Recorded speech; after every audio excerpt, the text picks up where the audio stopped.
And we're live. So hi everyone, everyone on Discord, everyone on YouTube, and welcome to this 30th StarkNet community call. I don't know when we should start celebrating numbers for community calls. 30 is pretty good. I'm guessing 52 is going to be nice because it's going to be 1 year, even though we do them every 2 weeks. So it doesn't really mean 1 year, but for some reason, I don't know, 52 will feel nice. 30 is pretty cool still. And today we're going to be talking about StarkNet governance. So we have 3 guests with us today. You should be able to hear them on Discord, but better, you can watch them on YouTube. They have a nice presentation for you, so you can get there, see what they're presenting, what they're talking about, and you can ask your questions. So you can ask your questions on the community call channel, and you can ask your questions on the YouTube comments also. So feel free to write stuff, and I'll pick up your question and ask it. And let's get right into it. So we have 3 guests today. We have Manor from StarkWare, we have Sylve from Briq, and Deven from Nethermind. Though I will say that Sylve, Deven, today you're not really representing Nethermind or Briq, right? You're representing something else. Can you talk a bit? Actually, you know, I was starting your presentation instead of you. Why don't you go ahead and present Sylve? You'll be more accurate than I am. Okay. Be sure to unmute yourself on Discord when you're talking. Okay, can you hear me, Henry? Is that good? Okay, hello everybody. I'm Manor. I'm a PM at StarkWare, working on StarkNet in the, I don't know, year or so. In the last month, I'm working together with Sylve and Deven on the governance committee for StarkNet. And of course, Sylve and Deven will present themselves down the road in this call. So we're going to talk today about StarkNet governance, first phase, and I will explain about it in a minute. Sylve, can you move forward with the slide? Okay. And we're going to talk. I'm going to give some background regarding StarkNet governance stuff we posted a few weeks ago, and I mean the whole wide view of it. And then Sylve and Deven will speak about details regarding the first phase, and we're going to answer some questions regarding what's next, etc. Okay, so the big picture. Can you move forward? Thanks. Okay, the big picture. So as you know, we announced StarkNet now have a foundation, which is not StarkWare, it's something else. And the foundation has a mission. I mean, actually they have few objectives inside this mission, but the main mission is to make sure the vision of StarkNet is moving forward in the right direction, right? And all the details of the foundation we have in the post. There's a lot of small details regarding that, and I don't want to deep dive to it now.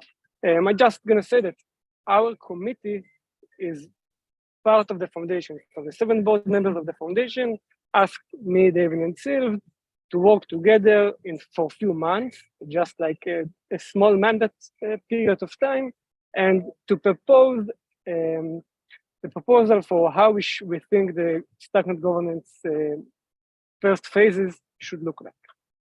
Okay, great. So just for the background, can you move forward, Sylve, please? Okay, so very wide background. So when we have StarkNet roadmap, we talked about we must have like the basic functionality first, and then we want to make sure we have the good performance, right? Cost, throughput, latency, etc. And this is where we are focusing right now. And then we want to make sure that StarkNet fulfilling its vision as a decentralized network, and we want to move forward with decentralization. So we don't have the perfect performance yet, but we already started working gradually on the decentralization path. Okay, great. And when I say decentralization, I wanted to specifically explain what we are talking about. So as we see it, in order to have decentralized network, right, decentralized StarkNet, there is one section, and this is talking about decentralized protocol. We need to have open source, different sections in StarkNet, hopefully all of it. And we want to have decentralized system components, right? So decentralized sequencer, decentralized prover, like a consensus mechanism between different participations, etc. And the other section, we're talking about that the protocol will be able to change over time, right? So being able to have some mechanism for decision-making regarding protocol changes. And this is this is the part that the governance committee, me, Sylve, and Deven is responsible for the few first phases. And this is what we're going to speak about today. So different mechanisms for changing in the protocol. Okay, great. I think we'll move forward. So just the process of building the mechanisms for this component, right? How we're gonna get the decision-making or decentralized decision-making for StarkNet. I just wanna say this is like things that are going to be like basic guidelines for us. So it's definitely gonna be open and we're gonna do it I don't know, like everything, we're going to do it together with the community, and we want to have everybody involved, and we're going to speak about it a lot later in the call. We want to do it gradual, because, I mean, step by step, like experimental things, because we don't have all the answers now, and definitely can't look forward to, I mean, too far. And we want to make it flexible, so if we are going to make mistakes down the road, we can take it back and try to do the right thing for the I mean for the present, right? Not pay for the past mistakes, and we want to do it like very responsibly and conscious, right? Because doing mistakes on governance stuff could be dangerous for StarkNet and decentralized protocol. Okay, I hope this was a good background for phase one. I will pass it to Sylve. I just want to say, like, it's very important to remember that all the details we're going to talk about from now, it's just our proposal for the first few months of StarkNet governance. Okay, so just for the first few months, it's not the whole plan for the future. Okay, great. Thanks.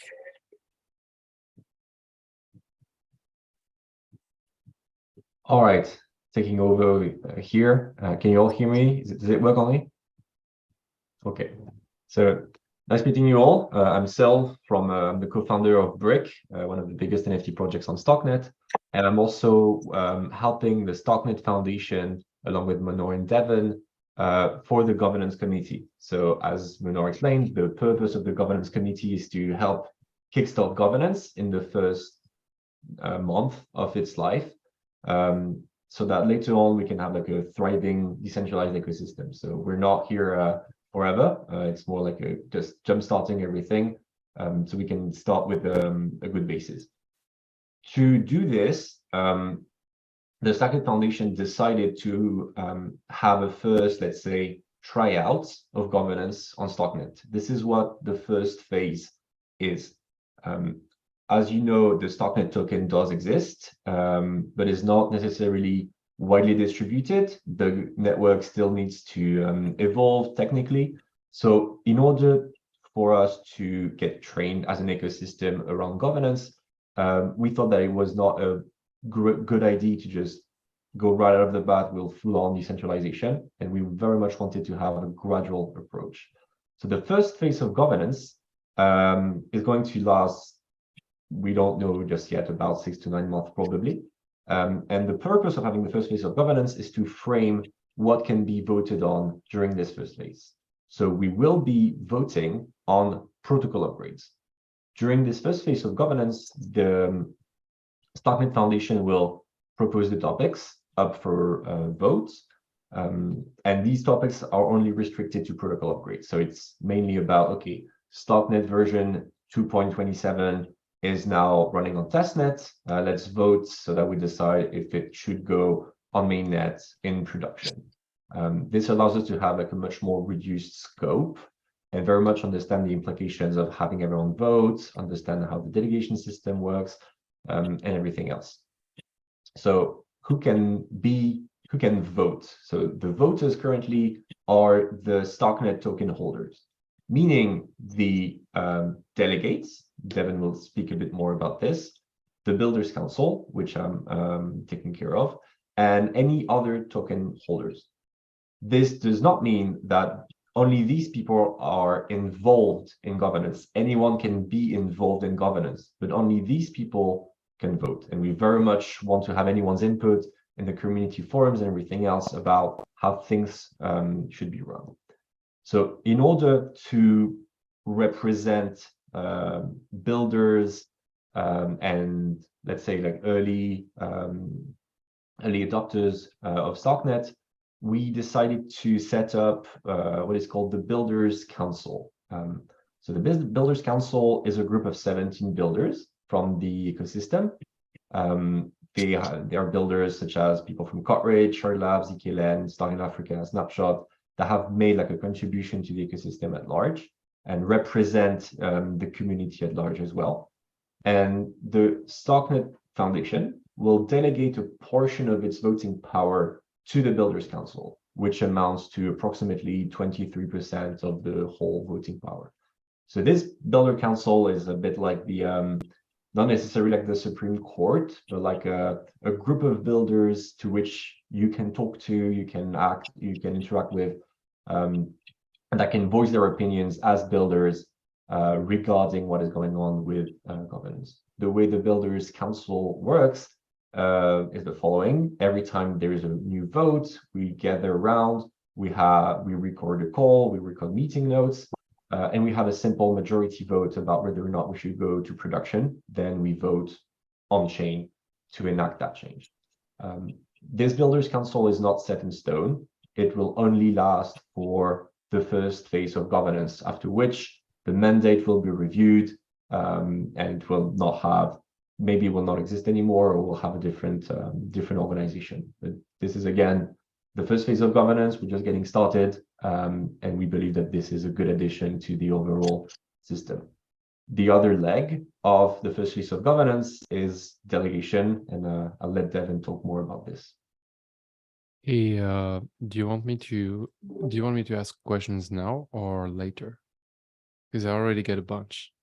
Maybe let's do the do you want to finish the presentation and then we get into questions? What do you guys feel like? I think this is the last slide. All right, so I'll let you present and then I'll ask questions. All right, cool. My name is Deven. I'm a CSO at Nethermind and also partake in some research. But here at the StarkNet Foundation, I'm kind of leading the initiative around delegation. So what that is what delegation is basically is that it allows the decoupling of the voting power associated with tokens and the actual ownership of tokens itself. And that's actually a really cool primitive because someone that owns a bunch of Stark tokens, and if they don't want to partake in governance, can actually elect a delegate to vote on their behalf. And that's a really powerful tool because it enables community members, StarkNet community members, to be able to gain a lot of voting power, not based on their token holdings, but basically on their reputation within the community. So a few weeks ago, we released a couple of announcements, and one of those was the delegate profile thread. The link is there sitting on this slide. We've had about 80 community members post delegate profiles. And if you're kind of confused about what that is, it's basically just a post on the StarkNet community forum saying, hey, this is my platform. You can delegate tokens to me to this address. This is how involved I plan to become. Yeah, and around 80 members is a lot. And one of the initiatives that we're working on now is being able to connect these people that have proposed themselves as delegates with actual delegators. And we're working on some things around delegate discovery programs and website where all of these things can be hosted centrally. Something that's interesting about delegates that isn't necessarily true for some of the other stuff we've talked about is this is not a single mandate. Delegates will, if you apply for a delegate now, the delegation will carry on completely throughout the entirety of StarkNet governance until someone undelegates to you. And this is not something the foundation has control over. So delegation is completely a permissionless process. And as well as on the community forum, we are allowing anyone to apply themselves as delegates. We're not going to close delegation at any point. So 2 months down the line, 3 months down the line, if you decide you want to become a delegate, that's there. We will continuously add more resources for you to be able to post a profile and gain delegation. That being said, I would urge anyone that's considering this to apply as soon as possible, because there probably will be a first round of delegations going out. So if you want to obtain voting power for the first vote, it would be best to apply as soon as possible. And just a little bit about the roles of a delegate. So one, obviously, partaking in StarkNet governance votes, which votes will pertain to protocol upgrades.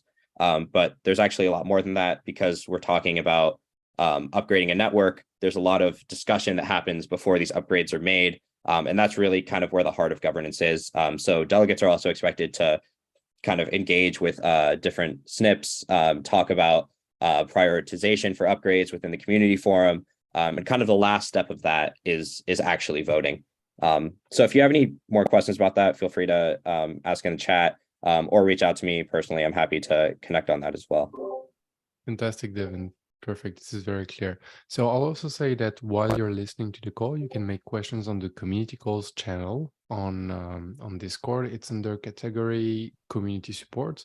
You can also send your questions in YouTube. I'm monitoring the comments, so feel free to ask your questions. So I actually have a question for you, Deven, to make sure I understand correctly. So what you're saying is basically token holders will be able to vote. Token holders who don't want to take an active part in governance, or better said, would like to delegate their voting power to some people, can.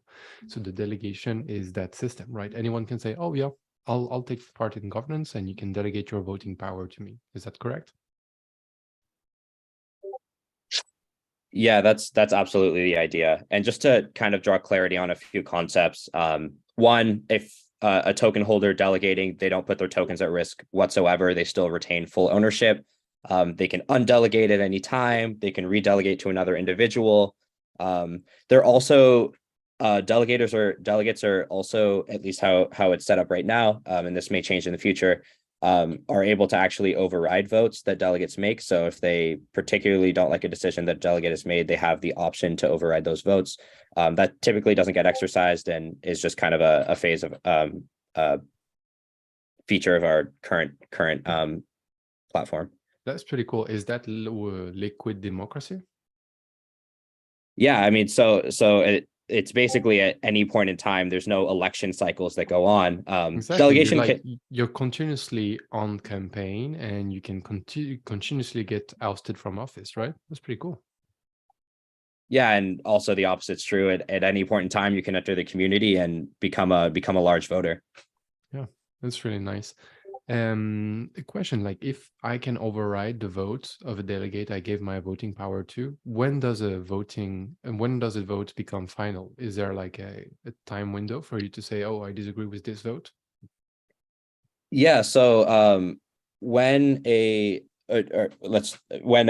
proposal comes out, actually all of the voting power that everyone that votes on that proposal, their voting power is measured at the beginning of that proposal.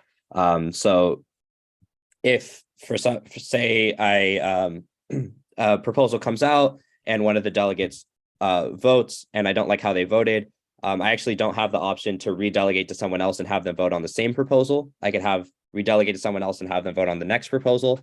But yeah, at any point, I'm allowed to override the vote of the delegate, the person I'm delegating to, and cast my own vote. The vote is still open. Is that correct? This is while the vote is still open. Manor can maybe speak to this, but I believe there's like a 5-day window to a 7-day window where voting is open. So between that period, that vote can be overridden until the last minute that the vote's active. So folks, make sure your delegates vote early. That way you can make sure that, I mean, it can be an actual criteria to judge delegates, right? How early they vote so that they get you time for revision of their vote. And I'm not saying this is necessarily something you would want to check, but I feel like it's an interesting mechanism. I got some questions regarding. Oh, Manor, you want to say something? Yeah.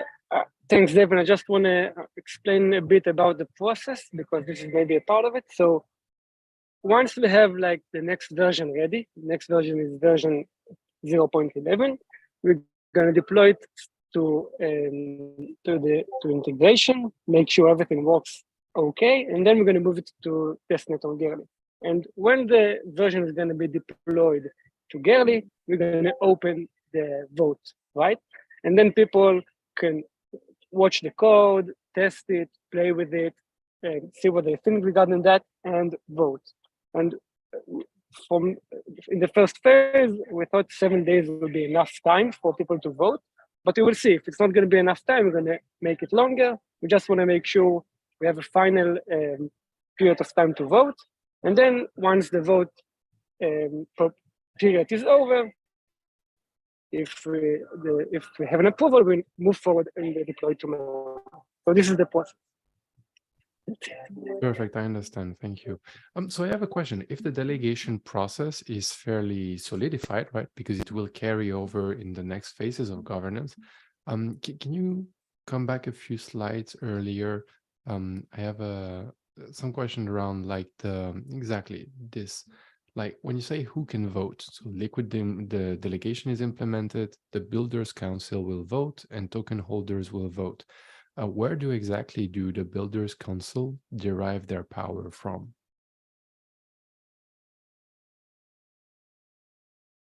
Let me quickly unmute myself from everywhere.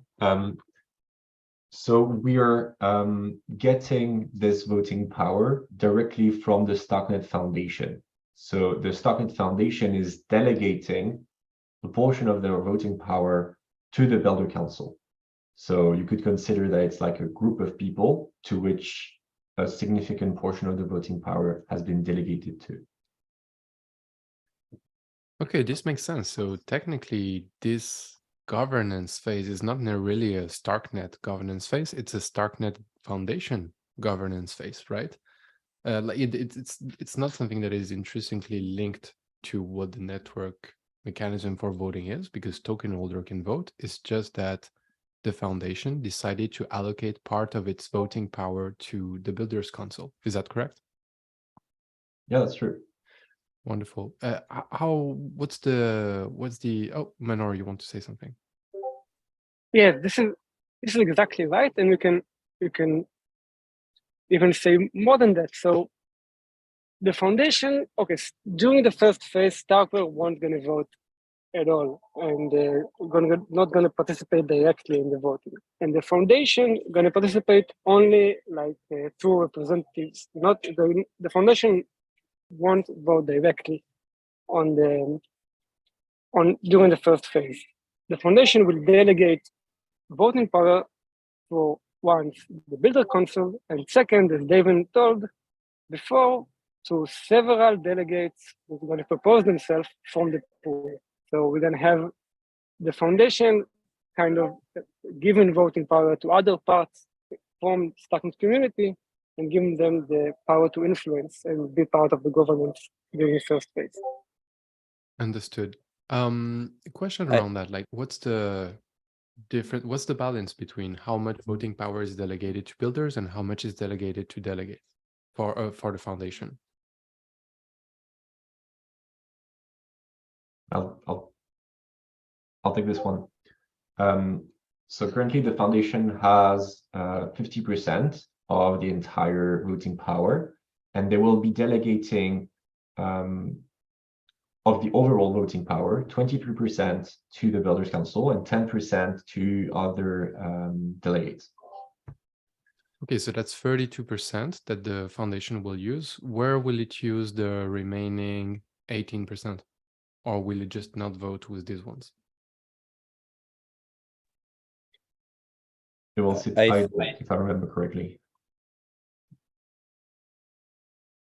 Sylve, I don't know if you have access to it easily, but if you have the official token allocation breakdown, I believe that the basically the foundation is kind of custodying a lot of funds that don't necessarily belong to the foundation, but will be distributed through different means, that will be distributed through different means over time. I believe, and I may be wrong with this, that the portion of tokens that the foundation is talking about distributing is that 10% that is directly linked to just the foundation. Wait, I'm not sure I understand. So from what I understand, the foundation holds 50% of the tokens. Of these 50, 22 will give their voting power to the Builders Council. 10% will give their voting power to delegates. Will the remaining 18% remain silent? Okay, Yes, understood. yeah. Perfect. And so we talked about the 50% from the foundation. What about the other 50%? So part of it is StarkWare, who said they would remain from voting for the first phase. What about the rest? How much does it represent? And can these people vote? Basically, I guess my question is like, can we get an overview of who are the people with the ability to vote for this first phase, and to get a notion of the distribution of power here? Yes, sure. So just to make sure everybody is on us up until now. So it will us up until now. So during the first phase, as you all know, we don't have like board token allocation, right? So the only token holders right now during this first phase is actually like investors and core contributors and the foundation. And the mission of the foundation is to allocate all this 51% of the token to the community through different channels and ways, right? So during the first phase, this is why we did this system for delegate voting power. And actually, so the way it looks like, actually, I think we have a slide on it, right? Somewhere. Maybe it will be better to just show it. It will help us to explain. You mean the token distribution? I have the article if you want. Yeah, I'm looking for it also. I'd like to see the breakdown. Yeah, I think we have a slide on our presentation, right, Sylve? I'm not sure. Okay, so I see the Medium post here, so I can see 50.1 granted by StarkWare to the foundation. So that's the foundation part. I see 17% StarkWare investors. So I guess these guys can vote. These people can vote. Then 32.9 core contributors. So that's StarkWare and its employees and consultant, and StarkNet software developers and partner. So of these, I'm guessing part of it will be StarkWare and will refrain from voting in that first part. Is that correct? Yeah, that's right. Oh, yeah. Sorry. Is the proportion of this public? Sylve's actually showing the first phase voting breakdown right now, and that's so this is actually of the voting power that's going to be available to be either voted with or delegated. So investors hold 33.3% of the voting power. StarkNet's early core contributors, excluding StarkWare, because StarkWare said that they're not going to be exercising voting power, is 33.3%. And then the foundations in totality is going to represent 33.3% of the voting power. And that's further broken down in 23.3% to the Builders Council, and then 10% to various delegates. Okay, this makes it very clear, and I don't have any further question on this. Thank you. Sorry for being a bit thorough. I just wanted to make sure I get things correctly. Thank you.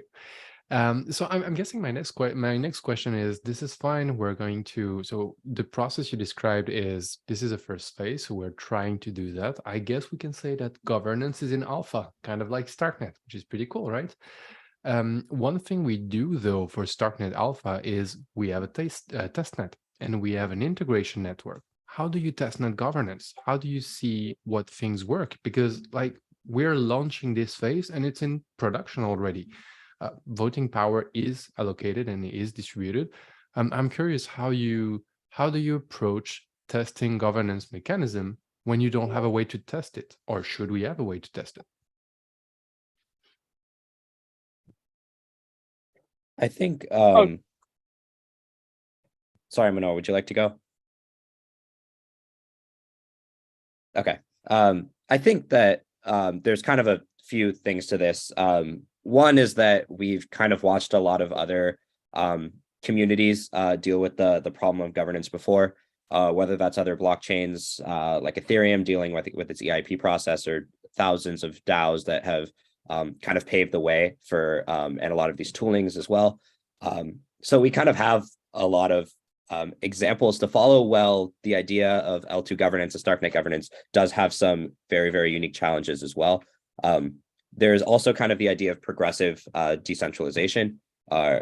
So, well, this is like, yes, we are kind of hitting the ground running in production. We're going to have a first vote that's actually going to count.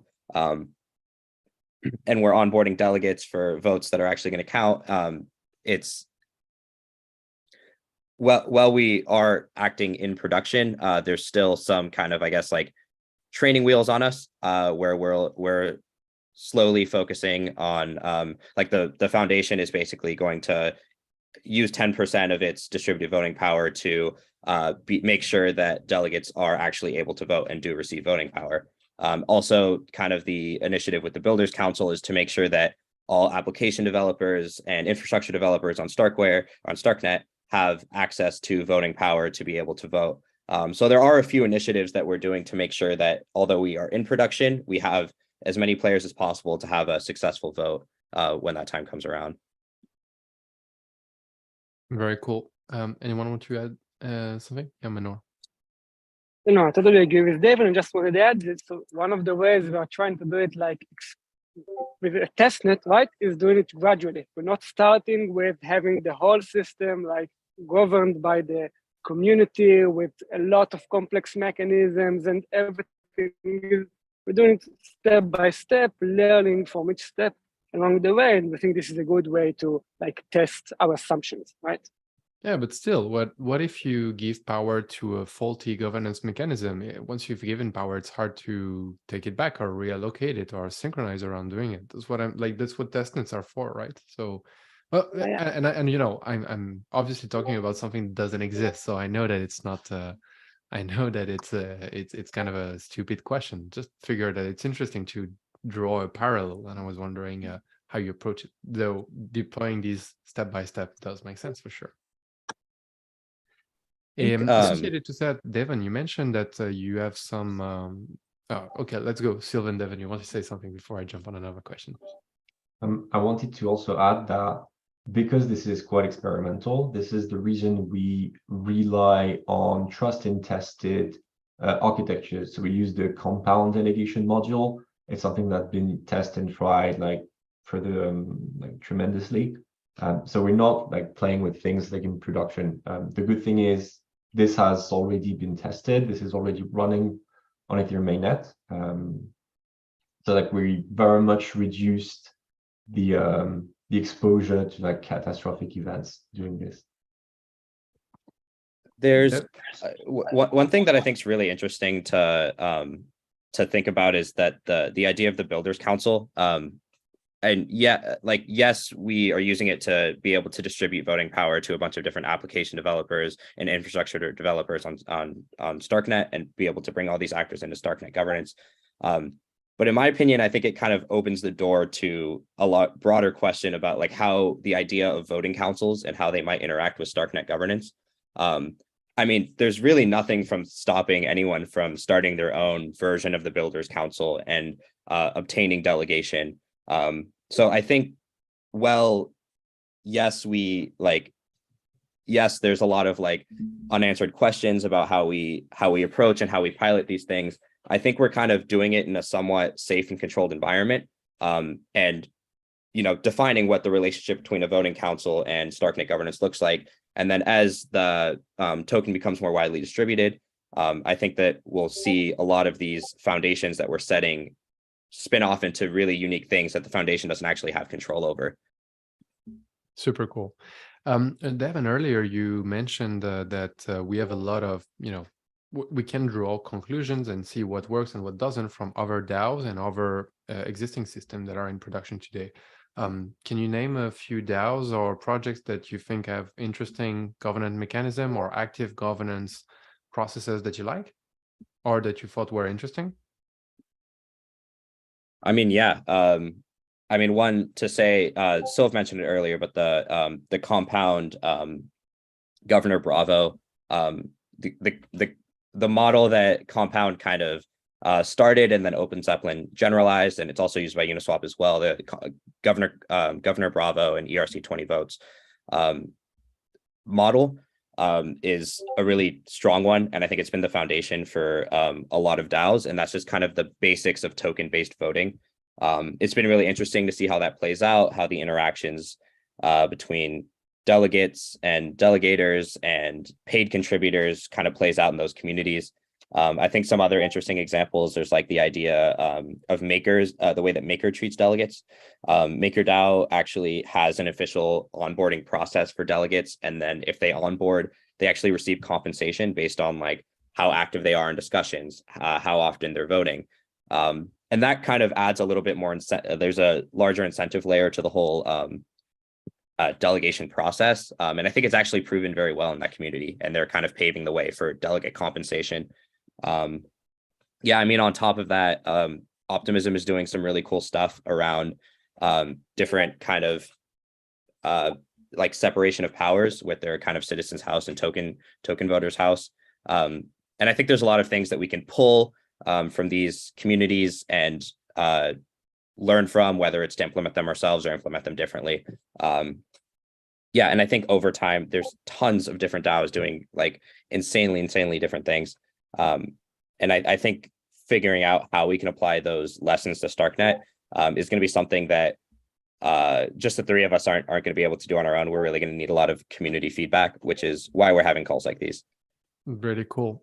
Extending a bit from DAOs and Ethereum and blockchain paradigm, governance of commons is not something that is unique to blockchain systems. There are a lot of examples of trying to govern commons in the legacy world. I like to say legacy world. It's a bit, pejorative, but still, I like saying it. So, there's a lot of example for that, and going back centuries, right? I'm curious if you have, one example I really like is the mutual insurance example in France, which has a lot of interesting features and also a lot of drawbacks. I'm curious if there are also other, governance mechanism, governance structures that you enjoy and that you think are interesting to draw inspiration from, or not necessarily. Sylve? I'll take this one. It's actually completely true. And the more you think about what a foundation is, the more it looks like a government, but it's a government about something, about a very limited aspect of something. It's like the entire society. So it looks very much, as you said, as like commons management, and there's a whole breadth of literature about these things. Like Elinor Ostrom won a Nobel Prize, the equivalent for economists, on these specific topics. And it's very interesting to look exactly at how it works in, let's say, Web 2, for instance. If you look at the Linux foundations, if you look at the Python Foundation, if you also look at other extraterritorial bodies such as ICANN or anything else, these are like the webs and the structures of power that actually underpin the entire internet, and they do work. So the cool thing that we have with blockchain is we have new primitives, we have new affordances that help us build different kinds of governance. But I completely agree with you. It's something that we've been doing for a really long time. And it's the reason, for instance, that in the foundation board, Peter has been widely involved in Web2 internet foundations such as ICANN, for instance. That's the kind of overview and experience that he can bring to the table. Cool. That's really interesting. Thank you.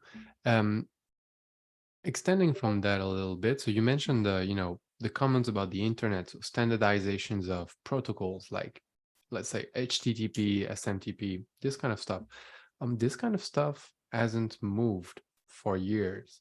It's solidified after a while, and it's the basis of the internet we have today. And some people argue that not evolving things is what makes one substrate good for building, because then you don't have the ground shifting below you. And that's the approach that Bitcoin is taking to a certain extent, right? Kind of refuses to evolve, but in a way that also makes it a very sturdy foundation for people to build on.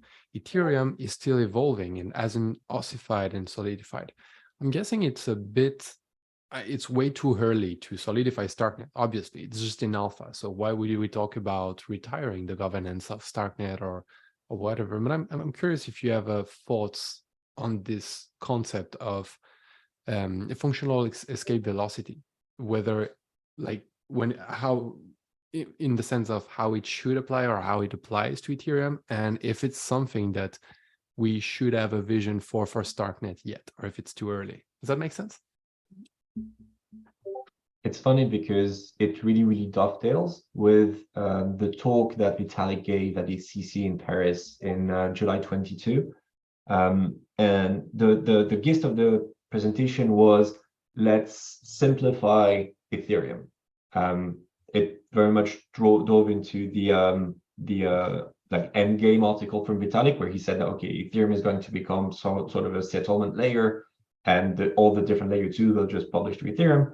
And he said, in that future, it means that the innovation will move away from L1 and probably will move towards layer 2s. And Ethereum has to become a bit more simple, a lot, as you mentioned, solidified. I don't think we're there yet for StarkNet. I still think that the experimentation grounds are still grandiose, so to speak. But this will naturally occur as the technology, as we find the affordances and different primitives that can be used for layer 2. Like, it took a long time to understand how it works for layer 1, and that's the reason a lot of other blockchains are taking inspiration from the EVM or say that they're EVM compatible. It's going to be the same for layer 2s and layer 3s after that. So I think it very much depends on how long it takes to find like the design patterns, and that's why it shouldn't be constrained right from the get-go. We still have a long way to go. Yeah, makes sense. And also, and I tend to think that there's no such thing as perfect governance. Good governance is legitimate governance, which means that it's governance. Good governance is the governance that is recognized as good and legitimate at a given point in time by a given set of people. So it's important for governance to be able to evolve, especially for networks that are in their infancies, like StarkNet. One other topic I wanted to discuss is, Deven, you mentioned all these DAOs that, you mentioned Compound, Maker, Optimism. You mentioned the set of smart contracts they use to govern their apps, which I guess is an important part, but there's also the other part. You don't talk on the blockchain, you vote. So where do you talk, and where does the discussion for the StarkNet upgrades and the SNPs happen? Where should people go to get involved in governance? That is a fantastic question. Yeah, so there's the place that you get involved is on the community forum. There's a new and Sylve's pulling up right here, but there's a new both SNPs and governance topics there. So I guess the place where things would usually start is within the SNPs section. People will propose StarkNet improvement proposals, discussion will happen around them. And really what I guess the way that I would describe StarkNet governance in the simplest way possible is like the Ethereum EIP process and upgrade process, except for we hold token-based votes before the upgrades actually happen. So for those of you not super familiar with the EIP process, but EIPs are proposed, core EIPs, which are the ones that are actually changing the protocol itself, are proposed, and they're discussed off-chain on the community forum. about, hey, what are we prioritizing? How would these get implemented? These EIPs, they get implemented onto onto client code. And then we agree upon like, okay, these 5 core EIPs we're going to bundle into a single upgrade. It's going to be, Shanghai hard fork, and that upgrade is going to happen on this day. So that last part where we're talking about that upgrade, this is what we're bundling together for this upgrade. We'll actually see a StarkNet governance vote before that that's agreed upon, and we decide that we're going to have this fork happen on this day. So yeah, a large majority of StarkNet governance will be taking place on the StarkNet community forum. Same one that Sylve has pulled up on his screen right now if you're watching on YouTube. So if you are interested in getting involved in governance, yeah, the best way to do that is the best way to do that is just to get on the forum and start commenting on SNPs and start voicing your opinion in the governance thread when proposals and upgrades get announced. But do token holder vote on SNPs also? Because SNPs and network upgrades are not the same thing, right? The network upgrade is when we deploy something to the mainnet or testnet, right? SNPs are mostly like conventions. There's a SNP around how you do. I haven't looked at the repo in a while, but there might be SNPs around how you build a bridge. So it's a conventional pattern. So how do you vote on which SNP, like what is SNP 751, for example? Sorry, you're exactly right. Token holders do not vote on standards. And the reason I was trying to draw the parallel between EIPs and core EIPs, which core EIPs are Ethereum improvement proposals that actually require a network upgrade. So any discussions around anything that will require an upgrade to the actual StarkNet network, not just new standards, anything that requires an upgrade is what will eventually be bundled into a proposal that token holders will vote on. And to be clear, token holders don't vote on individual core SNPs, quote unquote. Token holders will only vote on the bundled upgrades. So there'll be kind of a upgrade saying update to StarkNet version 0.11. And that within StarkNet version 0.11, there will be a ton of different features listed inside of that. So these individual features aren't voted on, but the kind of aggregate features that exist within a single upgrade will be voted on in a single vote. We were talking about testnetting governance, maybe voting on names of SNPs, because at the end of the day, when you vote on a SNP, you're just voting on the name, this pattern is the number this for SNPs. This can be a low stake environment to test new governance mechanism. One thing we could vote on, for example, Sean Han is saying, oh, we're saying SNPs, not simps. I prefer simps. Well, this changed a while back, and more people expressed that they preferred SNPs. So we went, so simps got SNPs, and now that's SNPs for StarkNet improvement proposals. I think something also that the community should be open to, and us as a governance committee are open to, is having not necessarily structured votes in the same way that upgrades are going to happen, but potentially we might see a lot of community polls saying is like, hey, how do you feel about this process? Just to kind of gauge the community. That may happen through token-based voting. More likely it'll happen not through token-based voting and just through discussions on the community forum. But however that gets implemented, it's part of participating in StarkNet governance is participating in these conversations, which it's a really kind of a huge goal of this committee to make sure that those conversations are open and accessible for everyone that wants to participate in. Amazing. So I'm guessing we're going to start seeing you more and more on Discord so that we can talk about governance, new upgrades, and we talk about upgrades on these calls, but we mostly talk about it from the technical point of view. I'm guessing that now there will be less of, oh, this is the upgrade we plan and it's going to be on that date, and a bit more conversation like this is the upgrade we'd like to do. What do you think about it? Where will this happen? Will this be on public calls, closed calls? Will the Builder Council hold a a town hall where you get to speak your voice and the Builders Council listen? Yeah, I think that's like right on the money. Just in general, I mean, I think the goal of StarkNet Governance and the StarkNet Foundation in totality is really to kind of open up these processes to the community and like slowly hand over keys to the kingdom and control. I mean, if you look at Ethereum governance today, it's not the Ethereum Foundation coming out and saying, hey, we're going to do this upgrade. Is everyone good with it? It's a ton of different actors talking back and forth about, hey, this upgrade should include this, this, and this. And some people thinks that certain features should be prioritized over others.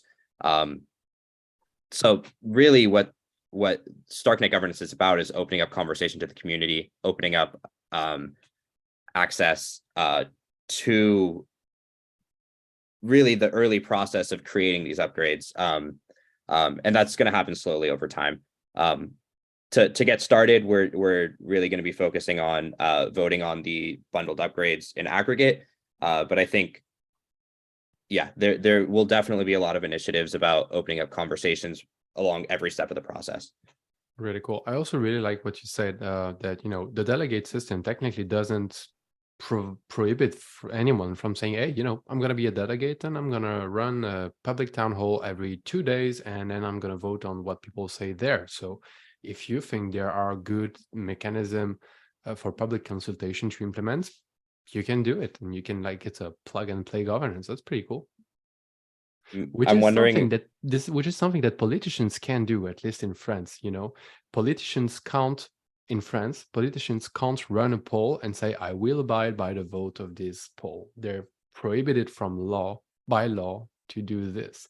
Nothing prohibits you from doing it on StarkNet, though. I'm wondering what's the first DAO that's going to get involved in StarkNet governance.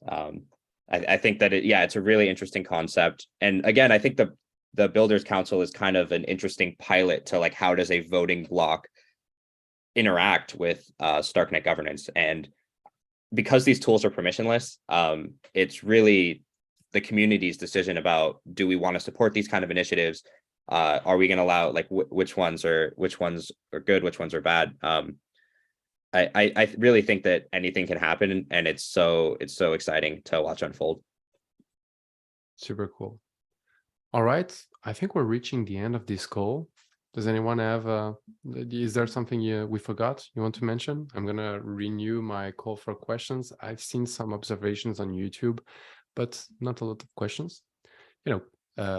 Again, it's a bit late for questions now for this call, but if you have questions for Manor, Sylve, Deven, you can reach them on Twitter, or from me, you can reach me also on Twitter, on Discord.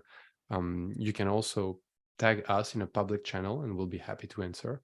The goal with this is to experiment. We're experimenting on the technical side with StarkNet. Let's experiment on how we make decisions together with governance. So get involved, voice your opinion, and let's move forward in a constructive way. Wonderful. I also want to mention that it's winter and it's really unfair that Manor, you're here outside enjoying the sun, but I saw you being a bit chilly, so now I feel a bit better. That's a bit chilly, but you're all welcome to Tel Aviv. We have a conference in February and the weather is great. That's true. You're right. We should talk about that. There's StarkWare sessions at the beginning of February. So if you want to take this time to enjoy a bit of the sun, great conferences, nice talk with cool builders, be there. We'll all be there and we'll be more than happy to talk with you, governance or other stuff. All right. People, it was nice talking with you. And on the community call front, we're going to have another call next week. Actually, this call was supposed to happen last week, so we're going to have another call next week. So stay tuned. We're going to talk sequencers, Rust, and speeding up StarkNet. All right. Thank you for joining. Have a good day. Cheers.